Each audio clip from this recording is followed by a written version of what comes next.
ಕಲೆ, ನಾಡು ನುಡಿಗೆ ತಮ್ಮದೇ ಸೇವೆಗೈದ ಕರುನಾಡಿನ ಮೇರುನಟ ಡಾ. ರಾಜ್ಕುಮಾರ್ ಅವರಿಗೆ ಕರ್ನಾಟಕ ಸರ್ಕಾರ ಆಯೋಜಿಸಿದ್ದ ಸಾರ್ಥಕ ಸುವರ್ಣ ಕಾರ್ಯಕ್ರಮದಲ್ಲಿ ಭಾಗಿಯಾಗಿದ್ದ ವಿಷ್ಣುವರ್ಧನ್ ಅವರು ರಾಜಣ್ಣರನ್ನು ಕುರಿತು ಭಾಷಣ ಮಾಡಿದ್ದರು. ರಾಜ್ಕುಮಾರ್ ಕುರಿತು ವಿಷ್ಣುವರ್ಧನ್ ಅವರ ಭಾಷಣದ ತುಣುಕುಗಳು ಸಾಮಾಜಿಕ ಜಾಲತಾಣಗಳಲ್ಲಿ ಆಗಾಗ ಹರಿದಾಡುತ್ತಿರುತ್ತದೆ. ಹಾಗೆಯೇ ಇದೀಗ ಸುದ್ದಿ ಪತ್ರಿಕೆಯೊಂದರಲ್ಲಿ ವಿಷ್ಣುವರ್ಧನ್ ಭಾಷಣದ ತುಣುಕು ಕಾಣುತ್ತಿದೆ. ಪತ್ರಿಕೆಯಲ್ಲಿ ಬಂದಿದ್ದ ಆ ಭಾಷಣದ ತುಣುಕಿನ ವಿವರ ಇಂತಿದೆ. ರಾಜ್ಕುಮಾರ್ ಅವರು ಚಿತ್ರರಂಗಕ್ಕೆ ಬಂದು 50 ವರ್ಷಗಳು ಸಂದ ಅಂಗವಾಗಿ ರಾಜ್ಯ ಸರ್ಕಾರ ಆಯೋಜಿಸಿದ್ದ ಸಾರ್ಥಕ ಸುವರ್ಣ ಕಾರ್ಯಕ್ರಮದಲ್ಲಿ ವಿಷ್ಣುವರ್ಧನ್ ಅವರು ರಾಜ್ಕುಮಾರ್ ಬಗ್ಗೆ ಹೃದಯಸ್ಪರ್ಶಿಯಾಗಿ ಮಾತನಾಡಿದರು. ಮೇರು ನಟ ಡಾ. ರಾಜ್ಕುಮಾರ್ ಅವರ ಬಗ್ಗೆ ಕನ್ನಡ ಚಿತ್ರರಂಗದ ಮತ್ತೊಬ್ಬ ದಿಗ್ಗಜ ವಿಷ್ಣುವರ್ಧನ್ ಅವರ ಆತ್ಮೀಯ ಮಾತುಗಳು ಇವು.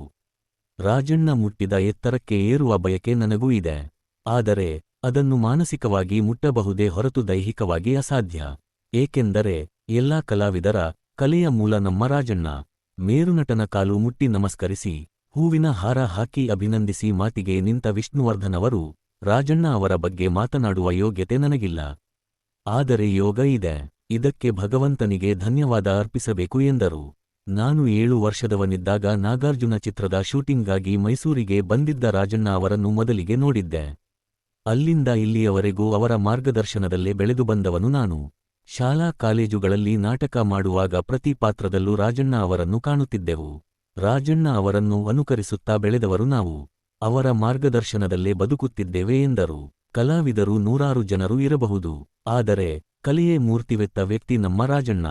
ಕಲೆ, ಸಿನಿಮಾ ಎಂಬ ವಿಷಯಗಳು ಬಂದಾಗ ನಾಡಿನ ಎಲ್ಲರ ಹೃದಯದಲ್ಲೂ ನೆಲೆಸಿರುವವರು ರಾಜಣ್ಣ ಎಂದು ಅವರು ಹೇಳಿದರು. ರಾಜಣ್ಣ ಅವರಿಗೆ ಸಲ್ಲುತ್ತಿರುವ ಸನ್ಮಾನ ಕೇವಲ ಅವರಿಗೆ ಸಲ್ಲುತ್ತಿರುವ ಸನ್ಮಾನವಲ್ಲ, ಇದು ನನಗೆ ನಡೆಯುತ್ತಿರುವ ಸನ್ಮಾನವೂ ಹೌದು.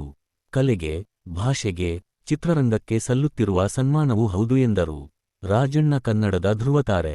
ಅವರ ಬಗ್ಗೆ ಮಾತನಾಡಲು ಒಂದು ಗ್ರಂಥವೇ ಬೇಕಾಗುತ್ತದೆ. ಹೃದಯದಲ್ಲಿನ ಭಾವನೆಗಳು ಮಿತಿ ಮೀರಿದರೆ ಮಾತೇ ಹೊರಡುವುದಿಲ್ಲ ಎಂದು ಅವರು ಭಾವುಕರಾಗಿ ನುಡಿದರು. ರಾಜಣ್ಣ ಅವರ ಕಾಲಘಟ್ಟದಲ್ಲಿ ಬದುಕುವ, ಅವರನ್ನು ನೋಡುವ ಹಾಗೂ ಅವರನ್ನು ಸ್ಪರ್ಶಿಸುವ ಭಾಗ್ಯ ನೀಡಿದ್ದಕ್ಕೆ ಭಗವಂತನಿಗೆ ನಾವು ಕೃತಜ್ಞತೆ ಅರ್ಪಿಸಬೇಕು ಎಂದು ವಿಷ್ಣುವರ್ಧನ್ ಹೇಳಿದರು.